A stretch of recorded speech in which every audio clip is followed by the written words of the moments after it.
In the name of the Father, and the Son, and the Holy Spirit. Amen. Come, Holy Spirit, bless this unworthy priest, that I may share with humility and with the heart, not just with the lips. And that people listen with humility and with their hearts, not just with their ears. Come, Holy Spirit. Come, Holy Spirit. I'd like to begin with a roll call. Roll call muna po tayo. Mga kapatid, listen now as the Lord calls your name. Listen, God is calling you. And now I invite you to bow your head, raise your right hand, and just close your eyes and say now, Lord, present. Present, Lord, I'm still alive. Salamat po, Panginoon. 2 taon na po ang dumaan, but I'm still here. Present, Lord. And we remember in a special way, mga mahal namin sa buhay, na nauna na sa kabilang buhay. They are now present with you before your very throne, beholding your wonderful face, embraced by your heart. Pero kami po, nandito pa po. Mission not yet accomplished. So now I invite you to raise also now your left hand and say, present and ready to be sent. Lord, I'm still here, ready to do whatever mission you still want me to do the rest of my life. And I surrender to you today, before you, before your holy cross, before Jesus. I surrender my life, I surrender my plans, my hopes, and my dreams. Present, Lord. Present, ready to be sent. And now may I ask you, mga kapatid, ilagay po natin kamay sa ating mga puso. Bow your head, just close your eyes. And this moment, let God bless you. Let Mama Mary embrace you. And you ask now Mama Mary also to bless and embrace the people in your heart. Family, loved ones. Akap-akap sila ng ating Panginoon. Especially, Lord, we pray for our loved ones who are in need of healing physically. Sa aming mga mahal sa buhay na may sakit, nagbubuhat ngayon ng mabigat na krus ang pamilya. Please, we pray for healing, we pray for strength. And Lord, isang krus din ng puso namin, yung mga mahal namin sa buhay na may pinagdadaanan. Emotional healing for those who are filled with anger, for those who are filled with hopelessness, mga nawawala na ng pag-asa, those who are going through depressions. Hinihingi namin, Lord, isang pabigat din na krus to heal us from quarrels, fighting, anger, hatred in our family relationships, among our friends. And of course, the scourge of war. Lord, please give us humility na magpatawad po kami sa isa't isa, magpakumbaba, maging bukas. Give us peace in our hearts, in our homes, in our country. Pinagdadasal po namin ang pinapasan na krus ng mga kababayan namin na hirap na sa buhay. Sana po, give us good leaders in our land. Darating na eleksyon, Panginoon, sana po, magibabaw ang kabutihan. May your power, your goodness, your mercy and love be with us. Isa rin pong mabigat na krus na pinapasan namin, Lord, Mama Mary, yung pong gera sa Ukraine, ang dami na po mga namamatay. We pray for peace.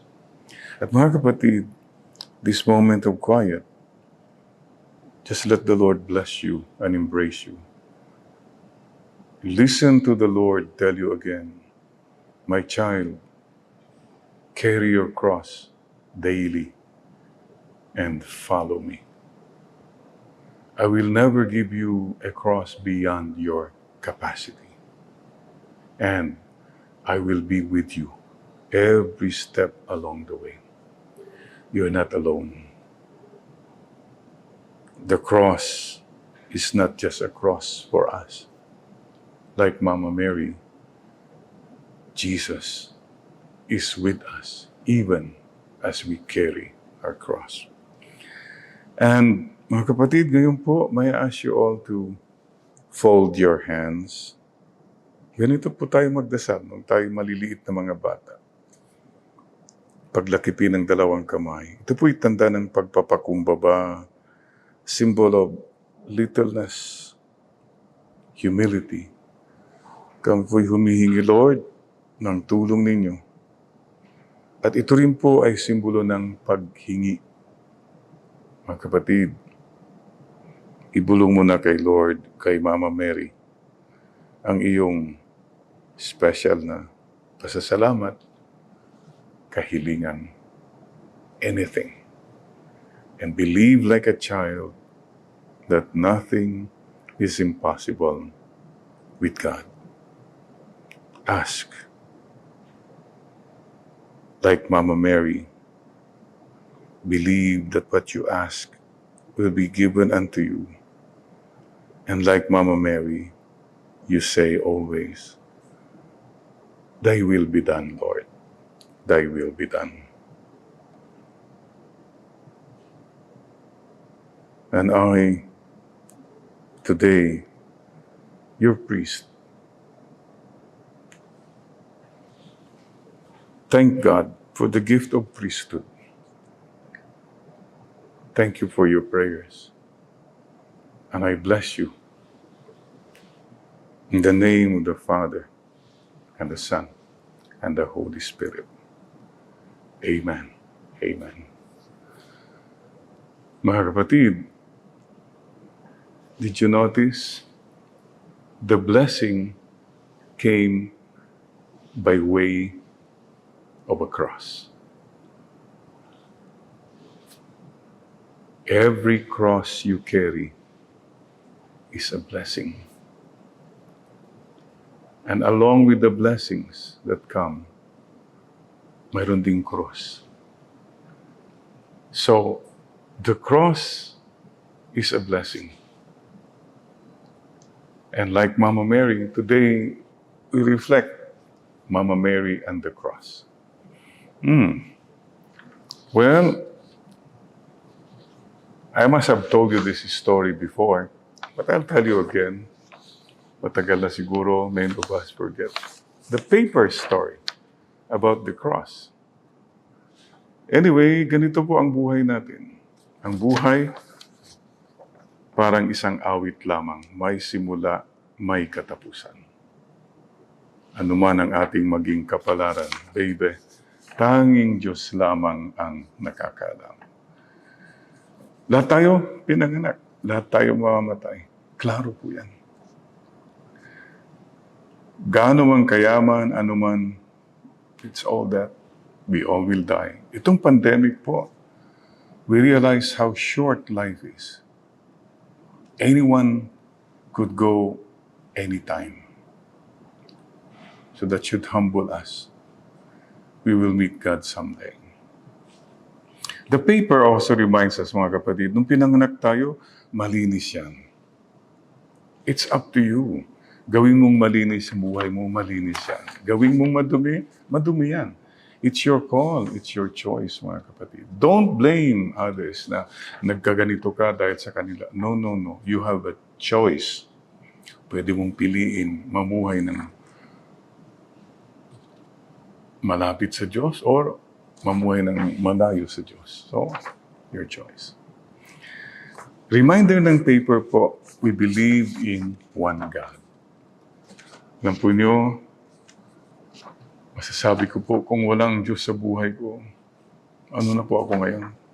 Kapatid, ikaw, kung wala si Lord sa buhay mo, nung dumaan ka ng mga problema, pagsubok, gano'n, siguro, nagkalat na tayo, di po ba? So, salamat Panginoon at nandiyan ka po. Kumapit po tayo sa Panginoon. Sa akin po, talagang regalo po ng Diyos yung pananampalataya. Di ba, we were gifted to give our faith, to share our faith. Thank you, Lord. Nandiyan po kayo. Salamat po. The God we believe in is a Trinity. Di po ba? Sino po yung tatlo yun? God the Father is our Creator who created heaven and earth. Second person, God the Son, Jesus, is the Redeemer who died for you and for me. And third person, God the Holy Spirit, who is our guide. Sabi nga, punta ka doon, who enlightens us and guides us. Three persons, one God. The story goes on. Ano ang dapat natin gawin habang buhay pa tayo? Back to basics. The first one is love God. Mahalin mo ang Diyos. Kapatid, ask yourself today, talaga bang minamahal ko ang Panginoon? Talaga bang ginagawa ko ang dapat kong gawin? Do I have time to honor my God? Love God. Number 2, mission natin, love your neighbor. Love God, love your neighbor. Ano po ibig sabihin nun? Don't hurt. Don't hurt people. Yan pong pinaka-importante. Huwag mong abusuhin sila, huwag kang papatay. Lahat na yun. You love them. You care for them. And second is, you share your blessings to people. Hoy, kayo mga blessed dyan. Are you a blessing to others? That's it. Bottom line naman, tatanungin ng Lord sa atin at the end of our lives, anong ginawa mo sa iyong kapwa? Hindi niya tatanungin, uy, gano'n ka kasikat, gano'n ka kayaman, ano mga titulo mo? Ano mang ginawa mo sa iyong kapwa, ginawa mo sa akin. And finally, mga kapatid, love yourself. Take care of yourself. Ha? You are so loved by God. God so loved you, He gave His only begotten Son. So please take care of yourself. What does it mean? Be healthy. Be happy. Be holy. Yan pong 3 H's. Check mo nga ang buhay mo. Healthy, happy, holy. And finally, yes, 3 persons, one God pa rin.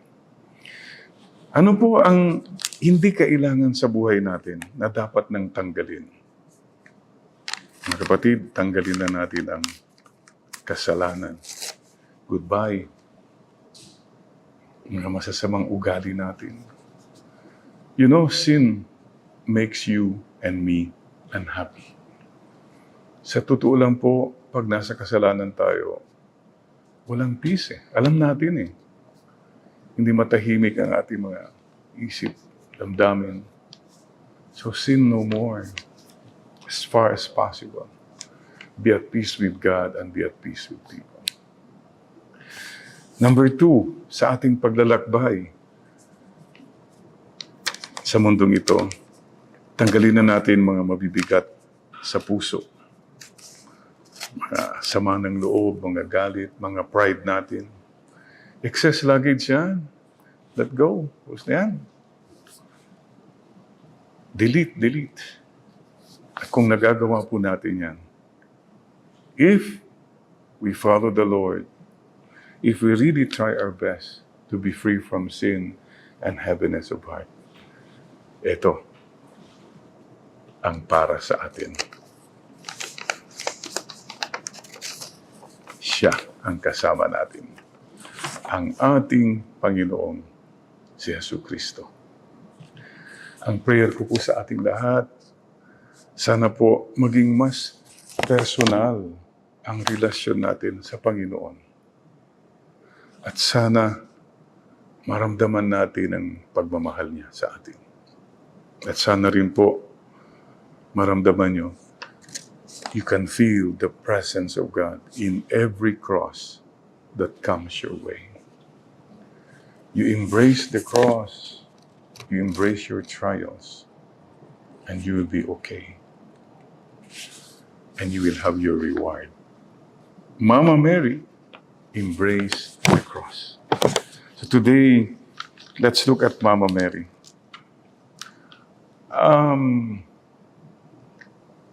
Si Mama Mary po, sa akin, siya ay may doctorate ng sufferings and cross. Doctorate po. Summa cum laude. Ang dami po siyang pinagdaanan na paghihirap. She had a summa cum laude grade sa paghihirap. Maliit po ang mga sufferings natin compared sa kanya. From the very start, remember, hindi po niya maintindihan yung mga plano ng Panginoon. Imagine, magkakaanak siya, hindi pala anak ni Joseph. Can you imagine, katakot-takot na. Ang liit-liit na village nila, Nazareth. Ang daming marites doon. Pinagkukwentuhan siya, tinatawanan palagi. But she said, "Thy will be done, Lord." She endured. Pati mga relatives niya siguro. They could hardly accept her. But because of the Lord, tinanggap niya lahat. What more? Lumalaki na si Jesus, public life ni Jesus. Who was there? Mama Mary was quietly following. Can you imagine her, the feeling of a mother, kung yung anak niya, kinukontra ng mga tao, yung halos batuhin. Any mother would like to protect a son. And yet, hindi niya magawa because the son had to do a mission. Yung thy will be done na naman yun. Ang pinakamasakit po sa akin, yung mga kaibigan ni Jesus, na minahal din ni Mama Mary. Trinaidor siya eh. The last moment, iniwanan siya. Napakasakit po yan. And the most painful, Mama Mary following Jesus on the way of the cross. Every blow, lahat ng suntok, lahat ng sipa, lahat ng dura kay Jesus. Can you imagine, ikaw, nanay, nakikita mo yung anak mo. Slow death hanggang Calvary, crucifixion. 3 hours. Halos hindi na makahinga. And Mama Mary was there. She remained. That's love. That's love. Finally, binigay sa kanya yung wala ng buhay na anak niya. But she remained in the cross, with the cross. Marami po sa atin, maraming pinagdadaanan. So let's follow Mama Mary. Let's follow Mama Mary. Some time ago, mayroon pong lumapit sa akin na nagpa-counseling. This mother lost 2 sons. 2 anak niyang lalaki namatay last year dahil sa COVID. Can you imagine? Grown up na po, mga anak niya. At ang pagitan lang po, 6 days. Namatay yung una, after 6 days, the second one died. Hindi nila nakita. Wala po akong masabi, except to say, just let Mama Mary embrace you. Hirap po. We can never imagine the sufferings of people. So mga kapatid, kung tayo po may krus sa buhay, Kasama po yan sa buhay natin. Mahirap po yung mga taong walang cross. Aba, may nagsabi sa akin, Father, wala akong cross sa buhay. Wala akong problema. Sa loob-loob ko, inisip ko, baka ikaw ang cross ng mga mahal mo sa buhay. Baka ikaw ang problema nila. So one thing po mga kapatid, ha? Carry your cross. And don't be a cross to other people. Isipin mo nga, in your family na lang. Are there people who are hurting because of you? Are there people who are sad? Malungkot ang buhay nila dahil sa'yo. That can happen. You know, mga iba sabi nila, no, hindi naman siguro. No, it can happen. Today, as part of our meditation, am I a cross to other people? Sa akin po, marami sa atin nagiging martyr. Martyred by their own family members. Martyred by their own friends. Hindi bali nang maging martyr. Huwag lang maging cause of the martyrdom. Na ikaw ang dahilan na nasaktan mga tao. O especially yung mga namumuno, mga mayayaman, naghihirap ang iba, baka ikaw ang nagnanakaw sa kanila.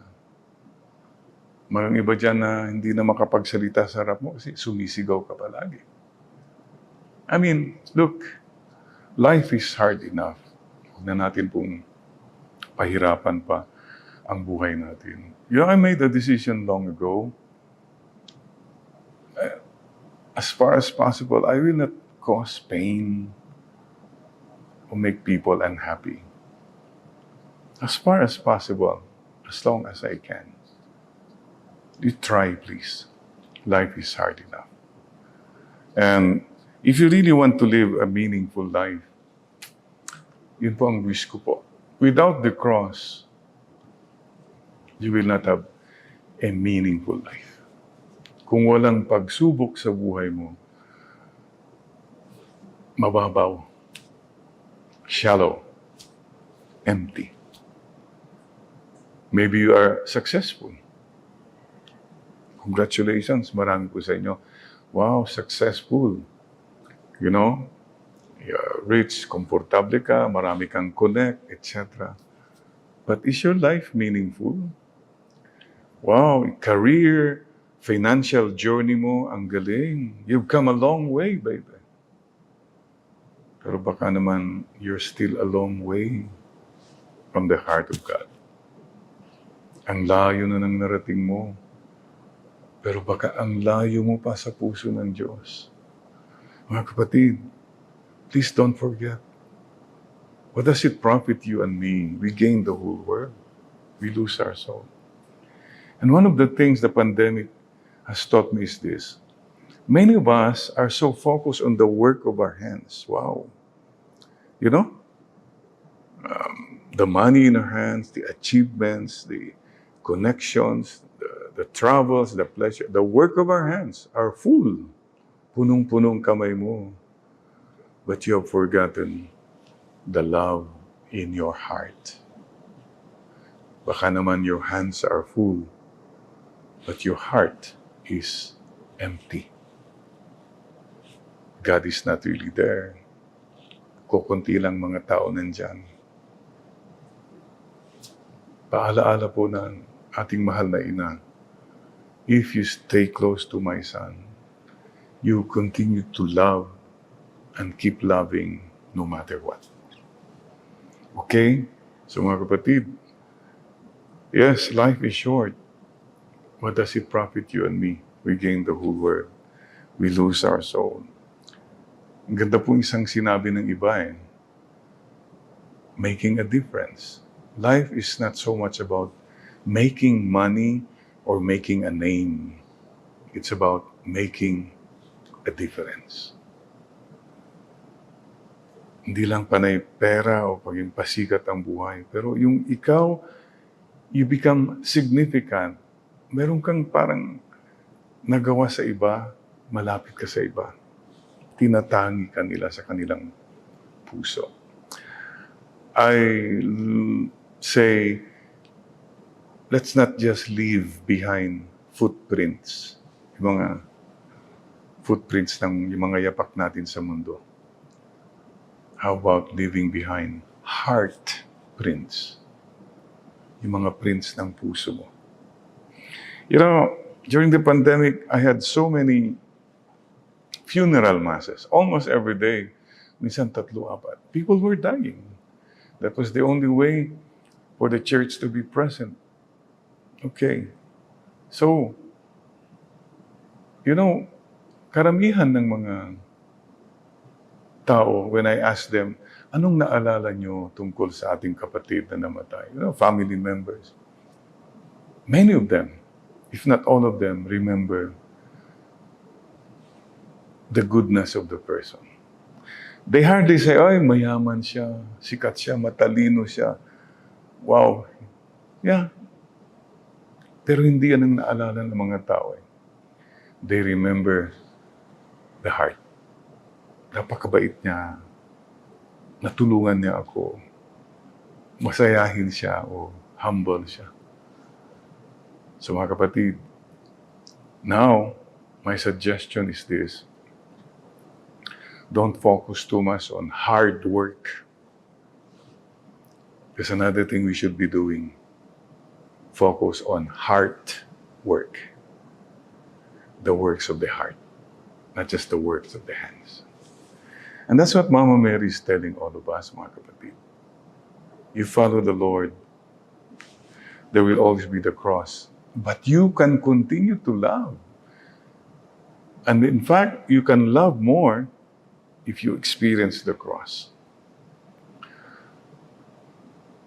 I thank God for the gift, the grace of cancer. 2018, lung cancer. Of course, ang hirap tanggapin yan agad, hindi grace, parusa na yata ito. Panic. But I stayed with the Lord. And I can tell you this, mga kapatid. Cancer has cleansed me. Well, I'm healed. To God be the glory. But aside from that, marami po akong na-realize. Because when I carried the cross called cancer. When you realize na wala na po akong ibang agenda sa mundo, yung yumaman pa, sumikat pa, hindi na po. Basta, I just want to live the rest of my life, the best of my life. Yun po. Ang agenda ko na lang yung kahit papano, magawa ko pa ang mission ko para kay Lord, para kay Mama Mary. Okay na po yun. And sabi ko nga, just inspire before you expire. Okay na po yun. What I'm saying is, because of the cross, marami pong bagahe na nawala. Sure, mayabang po, sikat, kung ano-ano, akala mo, feeling ganun ka naman, power, nawawala yung pananaw mo pag napupuno ka kasi kung ano-ano eh. But when you are cleansed, a cross comes, you get sick, maybe na-bankrupt ka, o may namatay, may nagkasakit, something happens and you realize, oh nga, no? Ano ba talaga importante? I'm not saying na dapat mangyari lahat yan bago ka matuto. Pero, mga kapatid, mga iba kasi sa atin hindi natututo. Find Jesus in every cross you go through. And kayo po, especially, mga may trials as a family, may namatay o may sakit. May this suffering, this cross, bring you closer to each other. You realize, oh nga pala, no? Ano bang pinag-aawayan natin? Let's come together. Precious yung presence of everyone. And may you find God in every cross. So mga kapatid, the cross. is meaningful. Embrace your cross. Take up your cross daily and follow me. Amen. Oh, yung paalala ko kanina, ha? Don't be a cross. Ang dami kang sinasabi about the cross, pero basic, make sure you're not a cross. Naalala niyo yung kwento, yung isang husband, pagdating sa bahay, aba, pumunta siya sa misis niya, iniyakap niya na mahigpit yung misis, ganun. Sabi ng wife, oh, bakit? Ano nangyari? Basta niyakap lang niya, ganun. Ang higpit. Huwag pa nun, binuhat pa niya yung wife niya, talagang ginele-hele niya. Sabi ng wife, oh, ano nangyari sa'yo? Bakit? Wala, sabi niya, kagagaling ko lang sa misa. Sabi ng pare, nung matapos yung misa, umayo na kayo. At pagdating nyo, wherever you go, always embrace your cross and lift up your cross to the Lord. Ayun, in-embrace niya ang misis niya at tinaas na niya yung misis niya. That's one more thing, siguro po, na I would like to share with you about carrying the cross. Mama Mary had a doctorate in suffering, summa cum laude. But, she was joyful. Anong sikreto ni Mama Mary? Why was she joyful through it all? Her song was the Magnificat. My soul magnifies the Lord. Ang puso ko'y nagpupuri sa Panginoon. That was the song of her life. That is the secret. My soul magnifies the Lord. My spirit rejoices in God, my Savior. Ano pong ibig sabihin nun? Magnify. The other meaning to magnify is to make big. Magnifying glass. Di po ba? Ang ibig sabihin pala nun, my soul magnify. Pinapalaki ko si Lord, hindi ang mga problema ko. Nagets po nyo? Ang problema natin, pag dumarating yung cross, tinitignan natin yung cross, yan na, nakalimutan natin, the God who is bigger than the cross. Focus on the Lord, not on the load. Focus on the Lord, not so much on the load. If you look at the Lord, that load becomes lighter. For example po, think of sickness. May mga may sakit sa inyo ngayon. Mabigat po. But don't forget, God is bigger than your sickness. He is the greatest healer. Oh, makasalanan. Lahat tayo makasalanan. Nakafocus ka palagi sa kasalanan mo. Hello, God is bigger than your sins.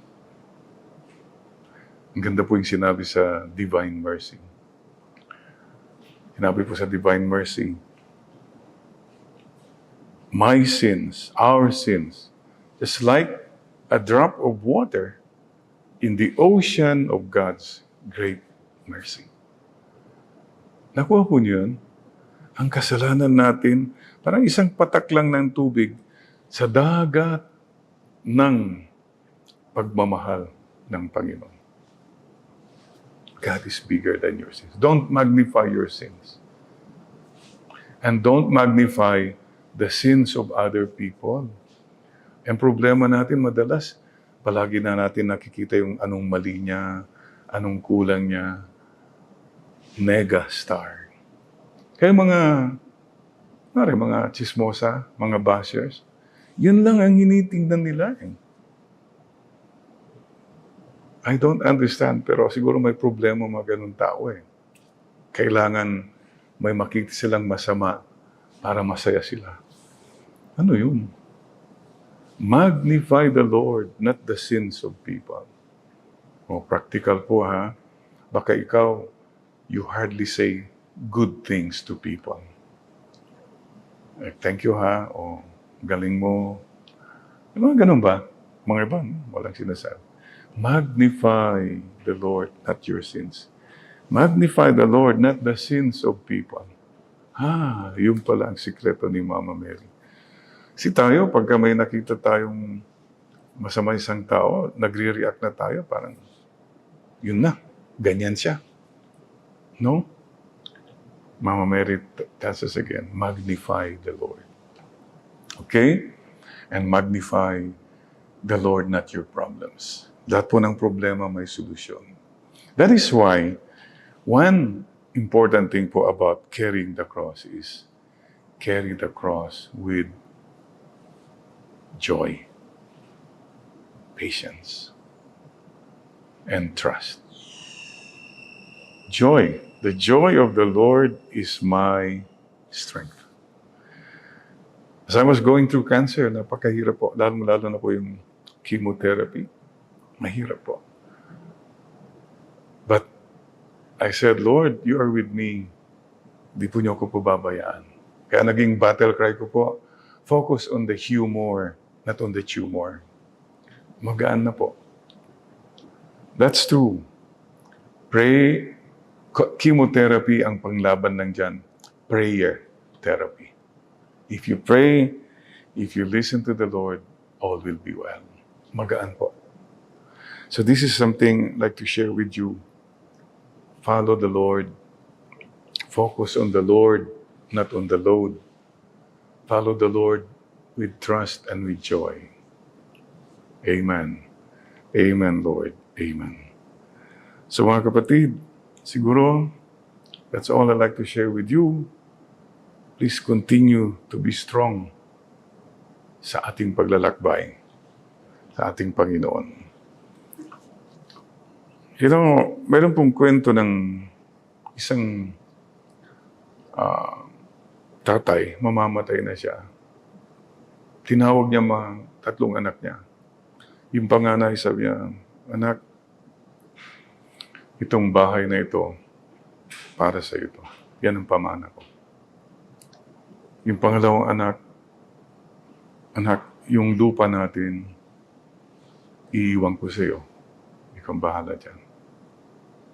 Tapos yung last, yung youngest, sabi niya, binulungan siya, anak, ikaw ay pinakamamahal ko. Ang pamana ko sa iyo, itong cross na ito. Yung anak, kinuha niya yung cross. Halos, nagkim-kim siya. You know, sama ng loob. Namatay yung tatay. Yung youngest, every time nakikita niya yung cross, lumalabas po yung galit. Umiiyak siya. Bakit? Ano ba naman yan? Pinakamamahal ako. Ano yung ginawa niya minsan nung nakita niya isang gabi? Yung cross. Kinuha niya yung cross sa galit niya. Binalibag niya ganon. Binasag niya. At nung nabasag, nagkandabasag-basag yung cross, may mga kumikislap-kislap sa sahig. Yung palang cross na yun, sa loob, punong-puno ng mga diamonds, mga perlas, mga tinago-tago ng kanyang itay. Nandun pala. Inside the cross. So yun po siguro ang isang gusto kong paalaala sa atin. Your cross is your greatest treasure in the end. Yan ang tutulong sa iyo mamuhay ng mabuti. Yan ang tutulong po sa atin makarating sa langit someday. Do not be afraid of the cross. In the cross is our salvation. As we pray, we adore you, O Christ, and we bless you, and we praise you. Because by your holy cross, you have redeemed the world. Mga kapatid, one more thing. Mama Mary teaches us humility. humility. And you learn humility if you know what the cross is. Kita po yung itong orchid. Napakaganda po, no? Napakaganda po. Pero tingnan niyo po, for me, napakaganda po yung orchid kasi po, ang orchid knows how to bend. Marunong yumuko. Nakayuko po. Marami po sa inyo, you're so blessed. Wealth, beauty, popularity. Marami kang mga. Pero you know what makes you beautiful? It is humility to God and humility to people. Kung marunong kang magpakumbaba sa Diyos, marunong kang magpakumbaba sa iba, you are a beautiful soul. A humble soul is a beautiful soul. Like Mama Mary. Beautiful woman, gentle woman, humble woman. Please remember, ang taong mayabang, tinatamaan. Ang taong mapakumbaba, pinapagpala. So today, ask yourself, start in your own family. Humility. Parents, you can be humble to your children. Children, be humble to your parents. Be humble to your helpers. Huwag po tayo maging mapagmataas. Humility, humility, humility. At sana po, we all learn humility. Kasi kung walang humility, magiging matapang po tayo lahat. Masungit, mayabang. So, final reward. Take up your cross daily, like Mama Mary. Follow me. And remember this, you who suffer for the Lord will be rewarded by the Lord in heaven. Ilan po nyo, for those who lost a loved one during the pandemic, think of that loved one, and the message is this. Don't worry about me, I'm now with the Lord. In this kingdom where there are no more tears, no more pain, no more problems, no more sickness, no more COVID, no more politics. I'm with God. Alam po nyo, the resurrection. We will meet again our loved ones. The way of the cross leads to glory, to heaven. And in heaven, sabi nila, wala raw doon mga matatapang, mga masusungit. It's so peaceful. Wala mga yayabang doon, mga bashers, mga marites. Wala, hindi sila nakarating doon. So please, live a beautiful life, like Mama Mary's life. Number 2, our loved ones in heaven would like to tell us, thank you. Salamat sa pagmamahal. Salamat. Thank you. And I love you too. Feel the love. And I'm sure they would like to tell us all, love one another. Magmahalan kayo as I have loved you. As we have loved you. Alam mo, marami sa atin, ang buhay ng marami sa atin, buhay dilata. Tawag, dilata, no? Tigas. Saradong-sarado. Walang nakakalabas, walang nakakapasok. Komportable. Kaya lang ang daming preservatives. Masyado kang hindi ka na natural. Don't live a life na dilata. Dapat ang buhay natin, anong kailangan ng dilata? Yung abrilata, kailangan ng pambukas. Yan ang cross, ang abrilata ng buhay natin. Madalas, kinakatok tayo ni Lord, huy, tama na yan, huwag ka ng ganyan. Spread, share the cross. Sa imbis na buhay na delata, dapat ang buhay natin ay de caridad, with charity. At kalidad. May quality. Hindi lang quantity, kundi quality. So mga kapatid, share, magmahalan kayo. And finally, their message to us, see you in heaven. You better be good that you too will go to heaven. Yes po, see you in heaven, but not so soon. Meron pa ho tayong mission. Meron pa tayong gagawin. Outside, kung ano mang gusto ni Lord pagawa. But, heart work. Siguro start with the heart. Let me end with the rose. Alam niyo sa Korea, merong saying, the rose has thorns. Chamiga kashi itta. Chami is rose. Kashi is thorn.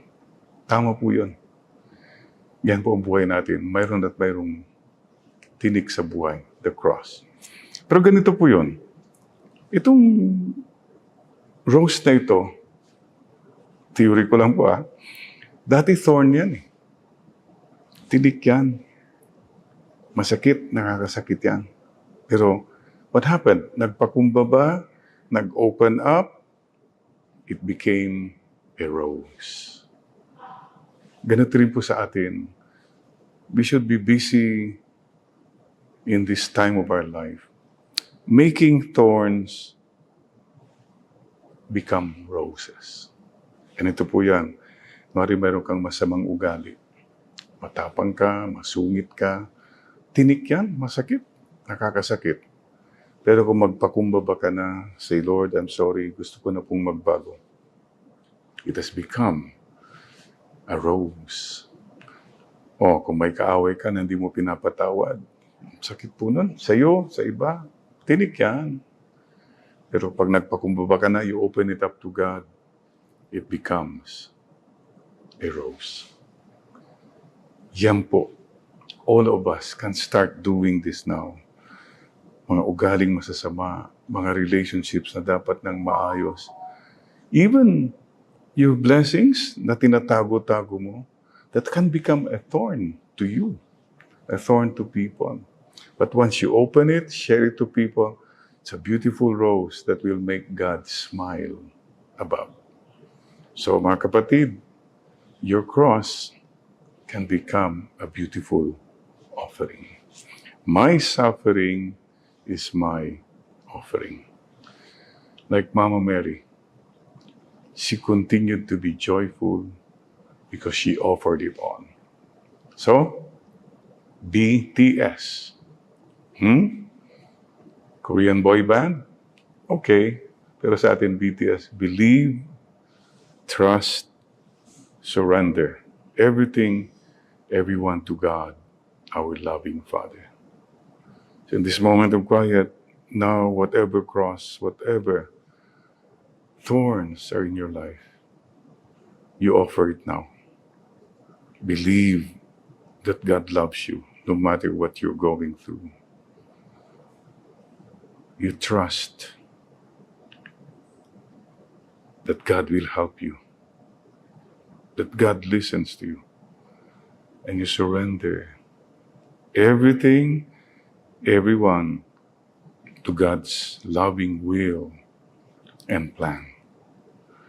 Jesus, I trust in you, and Mama Mary, I love you. Jesus, I trust in you. Mama Mary, I love you. Jesus, I trust in you. Mama Mary, I love you. God bless us all. In the name of the Father, Son, and Holy Spirit. Amen. God bless you. Mama Mary loves you.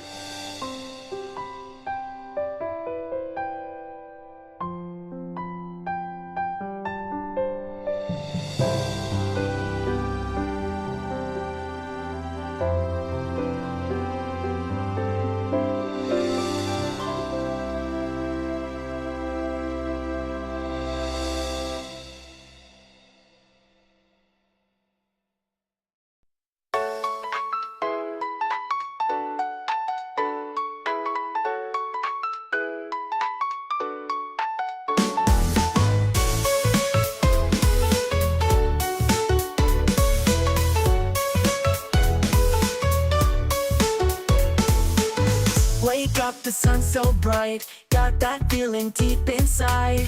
Gonna be a brand new day, shake it off, don't stay away. Put on your favorite shoes, feel the rhythm in your moves. Step outside into the light, everything will be alright. Get up and dance, come on, let's go. Feel the beat, take control. Let the music set your soul alight. Get up and dance, don't be shy. Fly so high beyond the sky. Sunshine warm upon your face, palm trees swaying with such grace. Colors swirling in the breeze, can't you feel that summer tease? Sparkling ocean waves so blue, Pacific detail. Let the good times wash over you, connect to the feeling. Take my hand, join the fun. Together we are one. Get up and dance, come on, let's go. Feel the